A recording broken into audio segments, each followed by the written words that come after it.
cannot talk about why children of color are traumatized without talking about the systems that are leading to the trauma, or how the system of education in particular might not only be triggering, but re-traumatizing children. So if a child is walking into a space and they are never learning anything positive about people who look like them, never hearing anything positive about how brilliant they are, and having some teacher tell them that they're there to do something other than to coach and groom the brilliance they were born with, it is traumatic.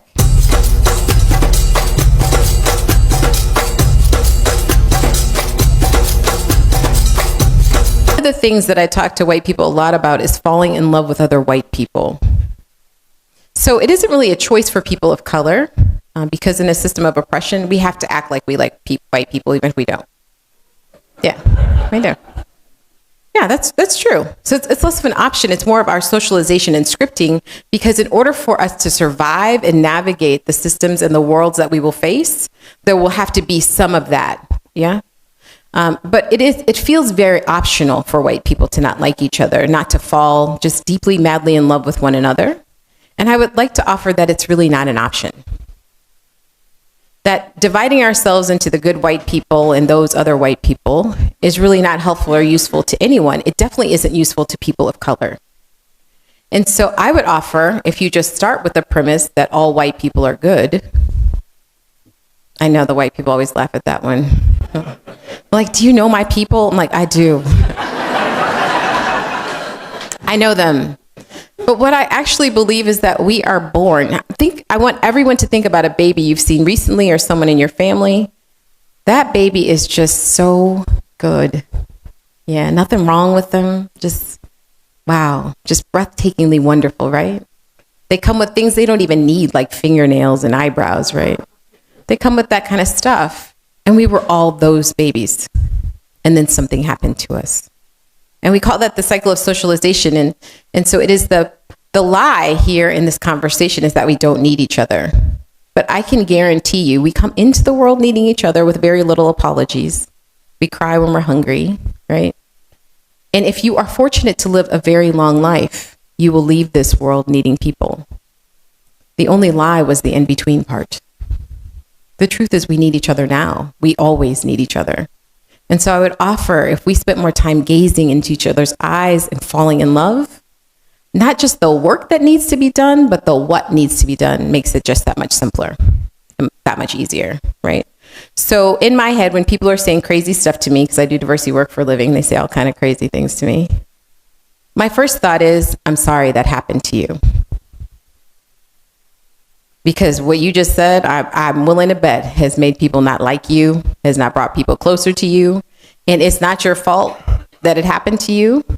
And so instead of getting, irate or rolling my head or whatever, I lean in with love and offer some guidance and assistance so that you can have a big, wonderful life all the time. Does that make sense? Yeah. So that's how I want you to treat all the other people you're going to fall in love with at the end of this. But let's talk about a little bit about stuff white people get. One of my favorite ones is hotel shampoo, because I travel a lot. Yeah, I know. I thought everybody knew this, but apparently it's kind of popular that I say it, so I'm going to say it. So white people get free shampoo when they go to hotels. I think it would be really great if every time I checked into a hotel, they got me hair supplies for free. Like some oil, especially because you travel. Like if they had like maybe an ethnic kit, I think it'd be great. I mean, yeah. Like don't do the 2-in-1 shampoo conditioner. I can't use that on my hair. I need a separate, and I need like good conditioner, not the, and so just noticing like we think it's like all of these like really extreme things, right? Like, so we could talk about white people get jobs, right? And historically have been getting jobs that Black and brown people couldn't get for years, right? But if we think about just the day in and day out things that really make your life just that much easier and better, sometimes it is the smallest of things for convenience that we take for granted or think everybody gets. So how many of the white people knew that like Black and brown people probably shouldn't use the shampoo in the hotel? Okay, but look around, y'all. They're like 10 hands up. Yeah? Probably need to have some conversations going forward. I talk a lot about housing, mostly because it has intergenerational wealth attached to it. So the places in which people could inherit resource and land access to housing is really important. And it minimizes or takes some of the sting away from I worked really hard for what I got. Where I live, Black people could not move into certain spaces. We actually had racial covenants as late as 1970 written into our housing deeds. So the house that I grew up in, which was an all-white space, was actually bought by a front. My father was an executive at a company, but they would not sell it to a Black person. So someone from his office went. My parents did not actually see the inside of the house until they had already purchased it. That was in 1968. Yeah, wasn't that long ago. And so noticing that even though we don't say it's happening, it's still happening, right? So think about your neighbors who are only selling to their family members who look like them. So it's still, no, it's not in the deed technically, but if it's still kind of happening, it's still happening, right? Not to mention the money that you get upon the sale. I'm going to have just one intersectional moment because I know you all just did the Women's March. We did it in St. Louis as well. Pay equity. We often quote the 76 cents on the dollar or 78 cents on the dollar. I'm going to offer that's white women. I actually believe women working together would be like super, uber cool, like rock star awesome for a couple of reasons. I think women are smart. I think we're pretty organized. I think we're loving, right? Ferguson popped off. I've yet to meet a woman who thought the tear gas thing was a great idea. Yeah. I've not yet met one woman who was like, oh, there's a crowd. Let's see if we get some armored cars and tear gas and rubber bullets out. Let's buy some new SWAT gear, guys. Like, yet to meet one woman who thought that was a great idea, right? And so just noticing if women could work across racial lines, how much further faster we would be as people. But we keep missing it. We missed it with the suffrage movement. We missed it with ERA. We missed it with civil rights. I'm offering now could be our time to work together. But we're going to have to use language that is more inclusive. So 76 cents on the dollar actually isn't inclusive language. Women of color aren't even close to that. And we could actually fight for it all, like we're trying to get to $1. Does that make sense? Yes. And so instead of being like, yay, it's improved 4 cents in 40 years, we could be like, hey, we need our dollar, right? Like all of us. I'm going to tell you the things that people won't ever tell you. Names is one of them. So in the US, white dominant culture, nicknames, if my name is Kathleen, often I will get a nickname like Katie or Kate, and is a way of being endearing. It means I like you, love you. That rule doesn't actually translate across racial lines though. So if my name is Shinkashay and you call me Shay, not only have you disrespected me, you've disrespected my mother. Mm-hmm. We have nicknames too, they just often don't go with our name. Like my Uncle Pete's real name is William and he's married to my Aunt Jean, whose real name is Martha.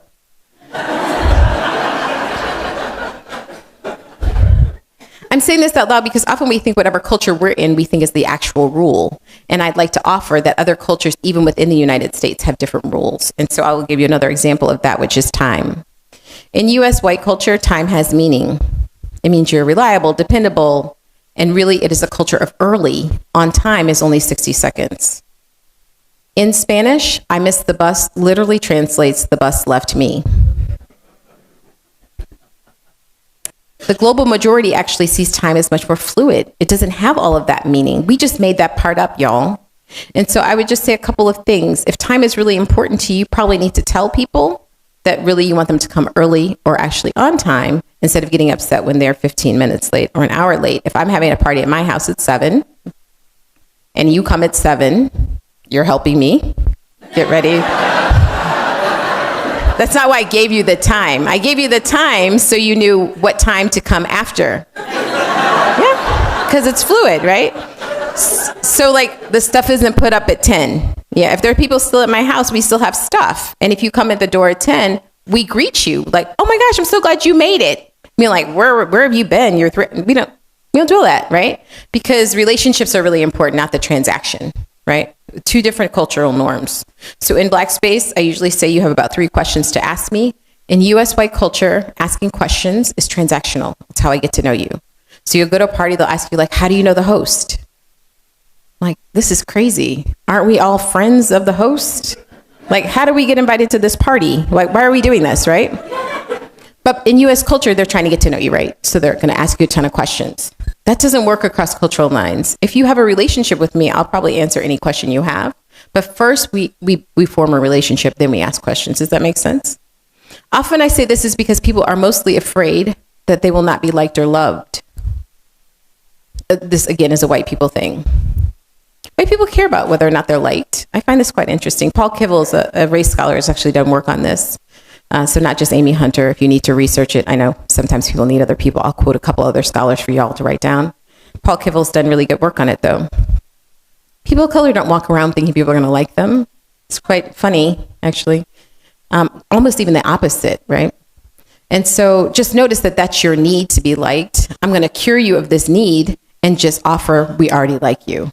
Like, what if you walked around the whole world as if you were going to be liked? Now, really, this comes from familial patterns of an in and out culture. It has nothing to do with people of color. It has more to do with your family.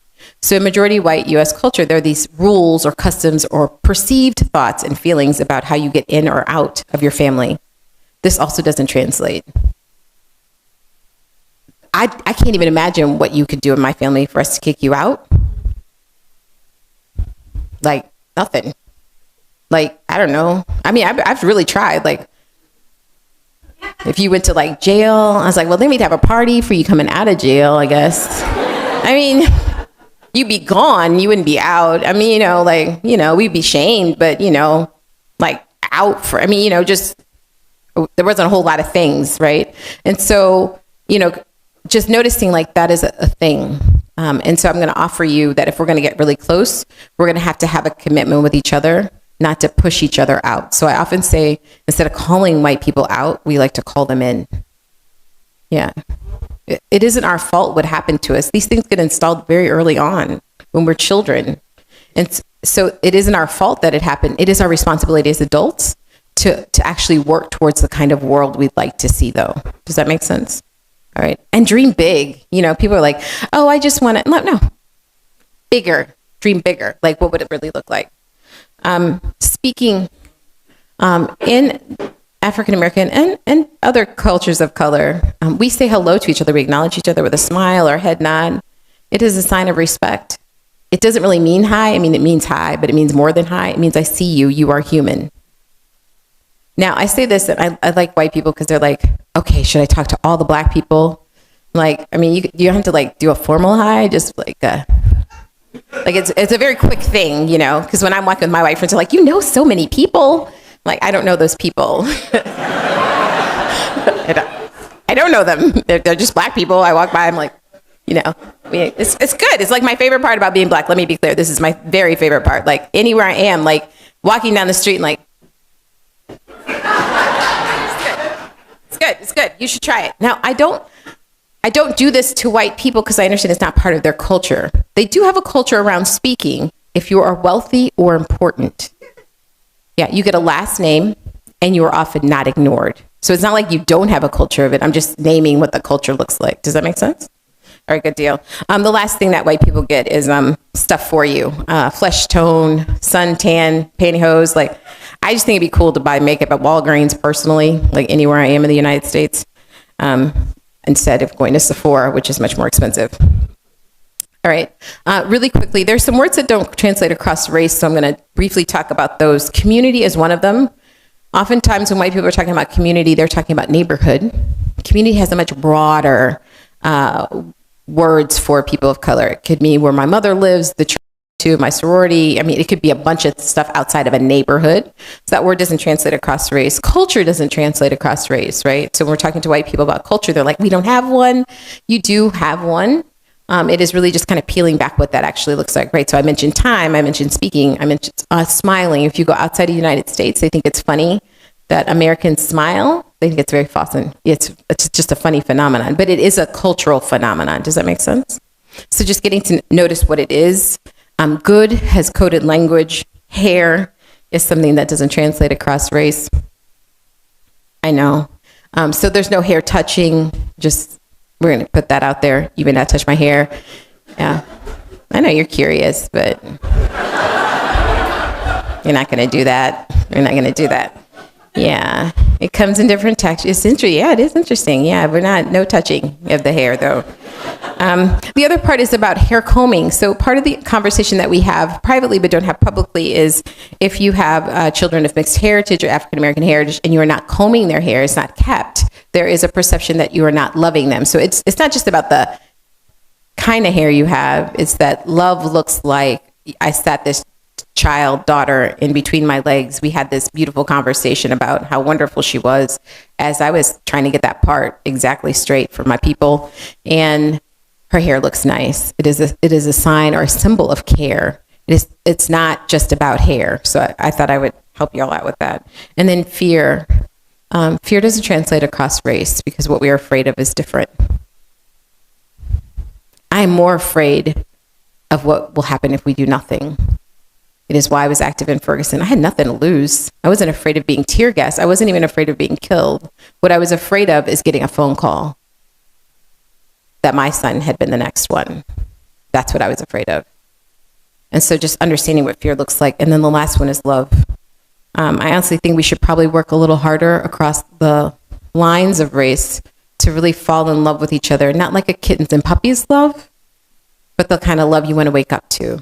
The kind of love when it walks in the door, you're smiling at, like that kind of love. And that doesn't translate across race very often. And if there was something I wanted us to work on, it would definitely be there. Things that white people don't know about education is honors classes and AP and gifted programs are also often racially based. Your child really is not that smart. I thought I would tell you that today. They're not. In the city that I live in, the school district, the high school is 90% African American. The honors classes are 90% white. Even I went up to the school and said, you don't honestly believe all the white people are brilliant and none of the black people are? Not like 2 or 3, right?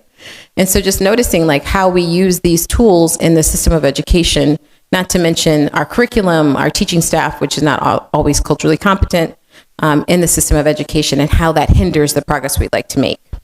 Zoe Burkholder is a race scholar that talks about the use of the white box and how we implemented it in the system of education here in the United States to groom white children and how to check the box. So prior to the box of white, there were ethnicities that came under that box. When we started talking about land distribution and things that you would get because of your identification around race, the box was created and we used the system of education. Margaret Mead was one of the scholars that worked on colorblind rhetoric, which we're still fighting today. She apologized many years later, but it's up there. Does that make sense? So noticing race in schools is really, really important, and who is represented and who has citizenship statuses. My latest and greatest new job has been in healthcare. I talk a lot about trauma-informed care with a racialized perspective. I've said publicly, and I will say today, trauma-informed care has become the newest pimp on poverty. I've seen it's now replacing character education. We cannot talk about why children of color are traumatized without talking about the systems that are leading to the trauma, or how the system of education in particular might not only be triggering, but re-traumatizing children. So if a child is walking into a space and they are never learning anything positive about people who look like them, never hearing anything positive about how brilliant they are, and having some teacher tell them that they're there to do something other than to coach and groom the brilliance they were born with, it is traumatic. And so I ask our trauma-informed care people and all of our educators to look inward, not outward. We act like poverty is this new phenomenon for people of color. So let me help you out here. There's never been a point in US history where all the black people were rich and now they're poor. That would be traumatic. Black people in America have always been poor. Why is this a new, oh, they're poor, this is traumatic? I'm like, well, you know, we've been working through this, right? Why are we still where we are? Why are we landlocked into certain spaces, right? Why can't we buy houses in certain places? Why is this?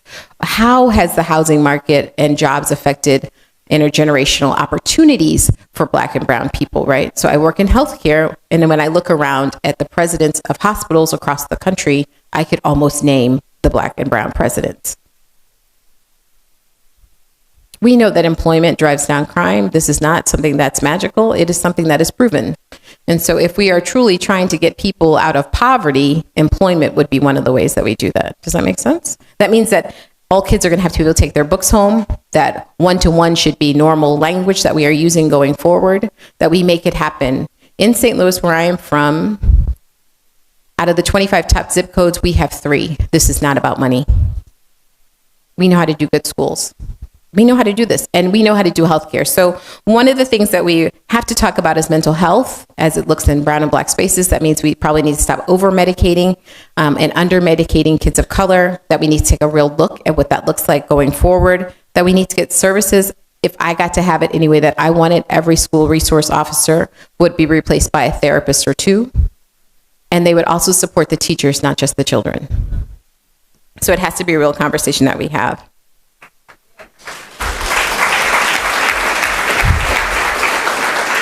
The last thing I will say is about law enforcement. So I've said this before, and I will say it actually in the next session. Law enforcement cannot be property managers. They cannot just be moving people's bodies and limiting people's freedoms from going in spaces and places. They have to actually be people that protect and serve. I mentioned that my activism in Ferguson led me to do a lot of things. One was to actually get tear gas several times, which I don't recommend necessarily. But it was the what. And so 3 days after Michael Brown was killed in St. Louis, I was asked to speak in front of a church, kind of like this church, just with more black people. And that was funny. And I know, I'm just funny by nature, I hate to tell you. But I told a story that I had not told in 10 years prior to that moment. And I had not told the story because every time I told the story, I cried. And the story hit the wire, which it took me about 4 days to figure out why it was news. So I'm the mother of 4. God has a sense of humor. I had twins first. Yeah, I don't gamble or drink for this reason. Yeah, that's really true. I'm like, I know I'm really lucky. I had 2 kids on the first try. But when our boys were about 10, so we had this conversation, much like my parents had having boys, we had a conversation about when we were going to have the conversation with our sons to give them the talk. And we had decided, my husband and I had decided that we would give them the talk when they got to be as tall as I am, and I am 5 feet tall. So they were just 10. It didn't take long to get to be 5 feet tall. And so we sat our boys down, Andrew and Ashton, and we gave them the talk about what to do, what to expect. And we said the things that you have now heard probably over and over again since this moment 2 years ago. And they agreed at 10. They shook their heads in agreement. We told them, this is not the time to stand up for yourself. This is not the time to express your civil rights. This is not time to be indignant. This is not time to question law enforcement. We need you to do whatever they say. No matter what they say, we need you to do whatever they say because we want you to come home. We don't want to identify your body. We don't want to sit on the front pew. We want you to come home.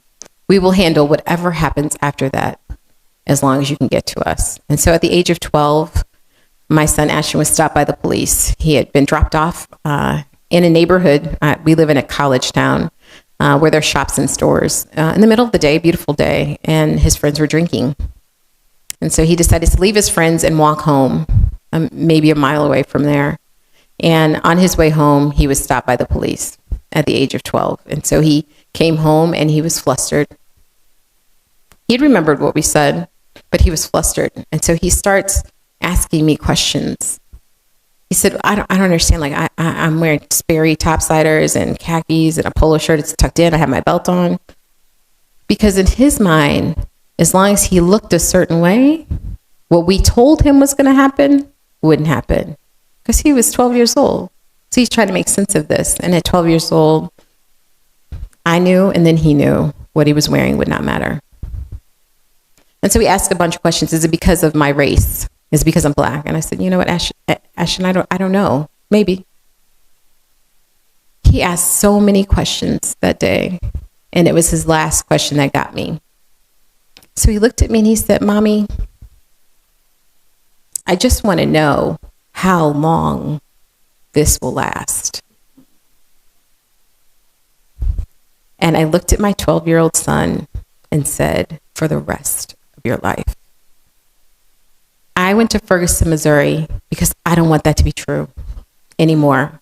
I actually don't want us to have the conversations with our children and then to have the answer that I had to give my kid that day.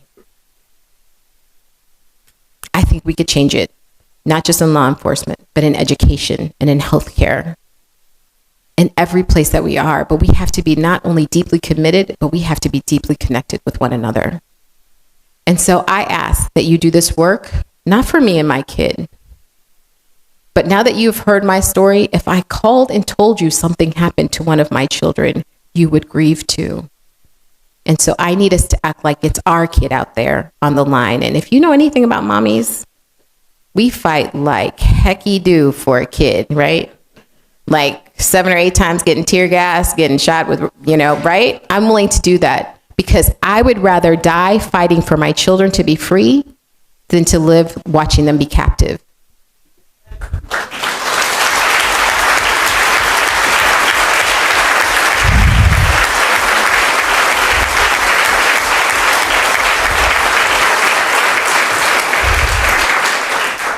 So I often use a word that's called fictive kinship. It just means that we're related to each other. So Black people do this all the time. White people do it too. It just looks different. And yeah, they do. How many of you all have a man or a woman in your life you're not biologically related to, but they're like your brother or sister? Okay. There's a scholarship word for that. It's called fictive kinship. So I'm going to assume that we're all family now and in this fight together. Yeah? Let's make this happen, y'all. Thank you.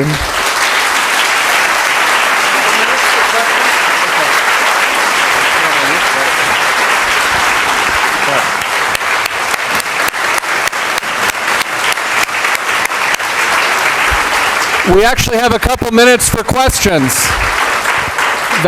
Go, Valerie. Valerie's right there. Good morning. Thank you so much for being here and for speaking truth.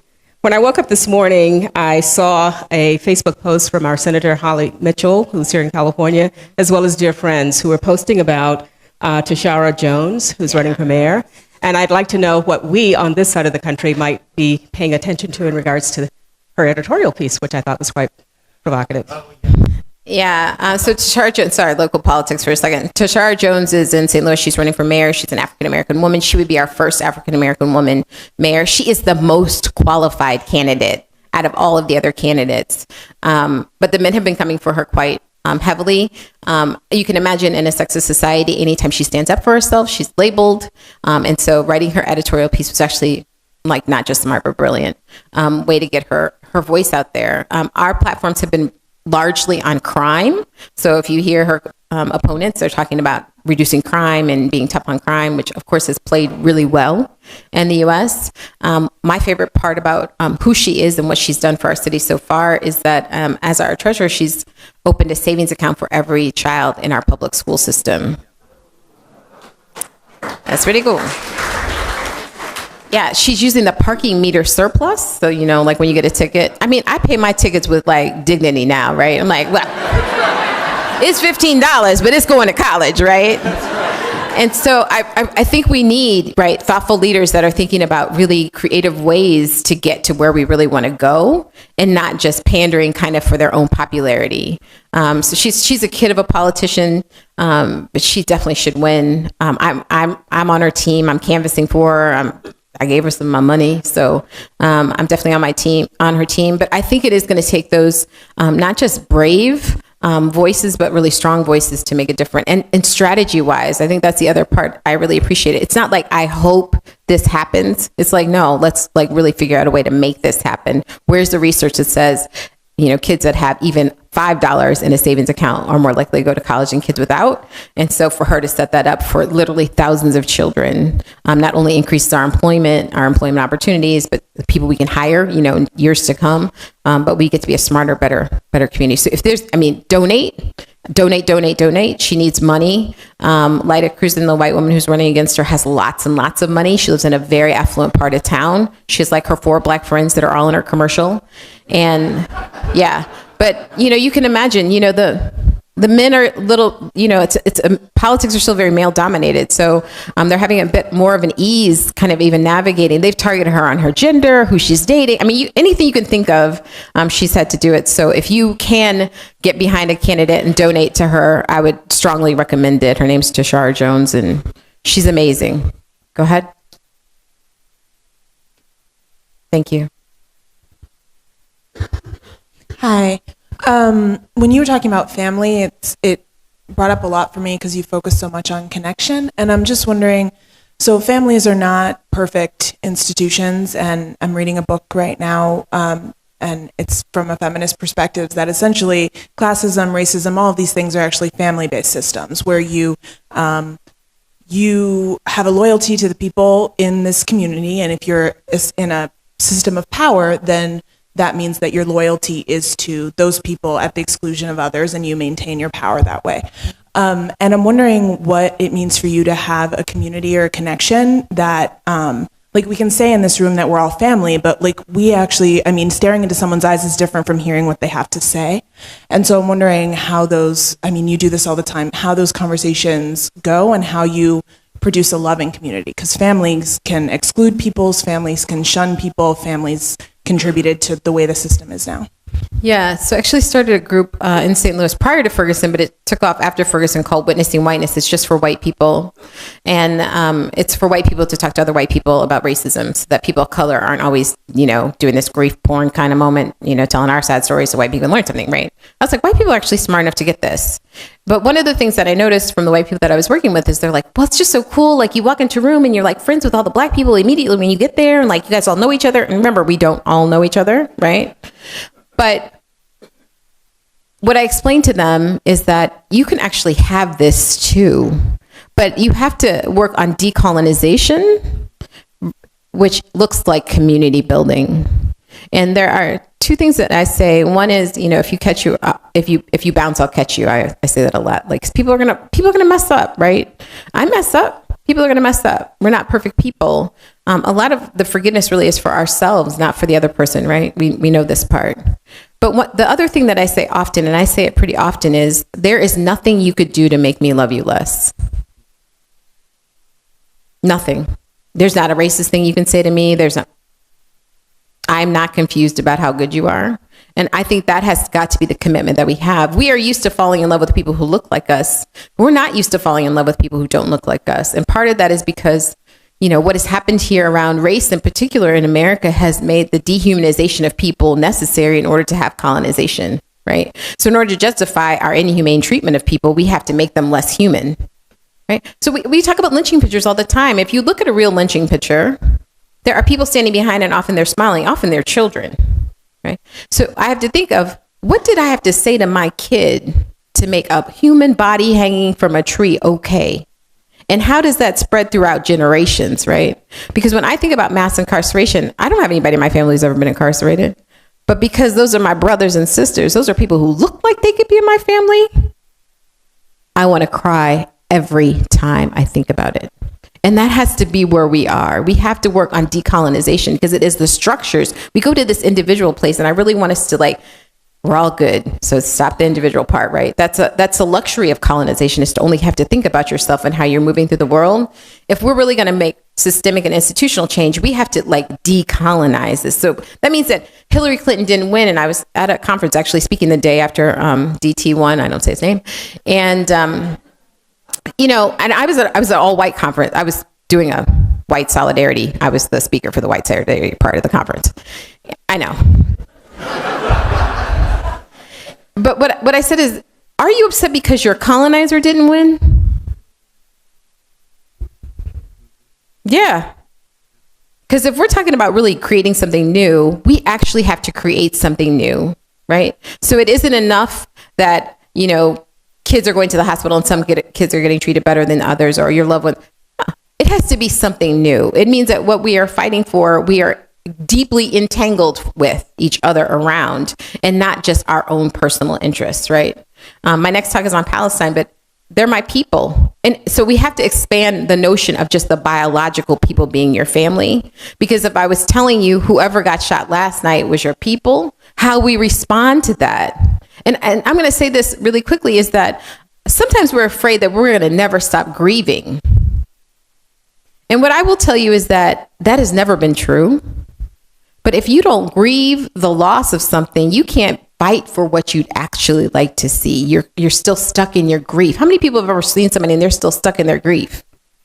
And all you want for them is joy? Because joy comes next. So if we could get less afraid of being afraid and more excited about being in love, in real terms of love, we would move in such a spirit that fear would not impede our progress, that fear does not get in our way. And that our family is our family, and we don't ask them to be perfect, right? I had 2 parents, they were broken people. They came from broken people, right? I'm a mother of 4. I'm sure they're probably gonna need some therapy later. I did the best I could. It's all you get. I did the very best that I could, and it's not over, right? We're still here. I'm still going to work on it. But we have to make a commitment to stay with one another. And I think that's been the difference. I think we feel like we've had a luxury to leave each other. And instead we have to stay in the fight and stay together. And Black people in America have historically faced a range of stereotypes, many of which are rooted in racism and have perpetuated discriminations and inequality. These stereotypes can manifest in various aspects of life, from media representation to interpersonal interactions. Here are some common stereotypes. 1. Criminality. A persistent stereotype is that Black people, particularly Black men, are inherently criminal or dangerous. This stereotype is often reinforced by media portrayals and has contributed to racial profiling, over-policing, and the disproportionate incarnation of Black individuals. 2. Laziness. Black people are often stereotyped as lazy or unwilling to work, a notion that dates back to the era of slavery and has been used to justify exploitation and discrimination. This stereotype ignores the systemic barriers that have historically limited economic opportunities for Black people. 3. Intellectual inferiority. Another harmful stereotype is that Black people are less intelligent or less capable academically than other racial groups. These stereotypes has contributed to educational inequalities, such as lower expectations from teachers and underfunded schools in predominantly Black neighborhoods. 4. Hypersexualization. Black people, particularly Black women, have been hypersexualized in popular culture and media. This stereotype reduces individuals to their physical appearance and perpetuates harmful narratives around sexuality and desirability. 5. Aggressiveness. Black people are often stereotyped as being more aggressive or confrontational, which can lead to misunderstanding and unjust treatment in social, professional, and legal contexts. This stereotype is particularly damaging in interactions with law enforcement and in the workplace. At 6, poverty and welfare dependency. There is a stereotype that Black people are more likely to be poor or dependent on welfare.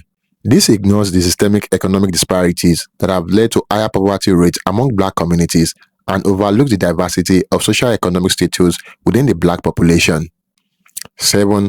Musical and athletic prowess. While this stereotype might seem positive, it can be limiting, suggesting that Black people are only successful in fields like sport or music. These stereotypes diminish the recognition of Black individuals' achievement in other areas such as science, literature, and politics. 7. Angry Black woman or man. Black individuals, especially women, are often stereotyped as being angry or overly emotional. This stereotype dismisses legitimate expressions of frustrations or injustice and can lead to the silences of Black voices. Moving to 8, broken families. There is a stereotype that Black families are more likely to be broken or dysfunctional, often focusing on the absence of fathers. This overlooks the variety of family structure in Black communities and the systemic factor that contributes to family separation, such as the mass incarceration. These stereotypes are harmful because they perpetuate racism and discrimination, contributing to the marginalizations of Black people in various aspects of life, from education and employment to healthcare and criminal justice. Challenging and dismantling these stereotypes is crucial for promoting equality and social justice. Thank you for watching. Don't forget to like and share your thoughts in the comment box below. Until next time, cheers and have a good one.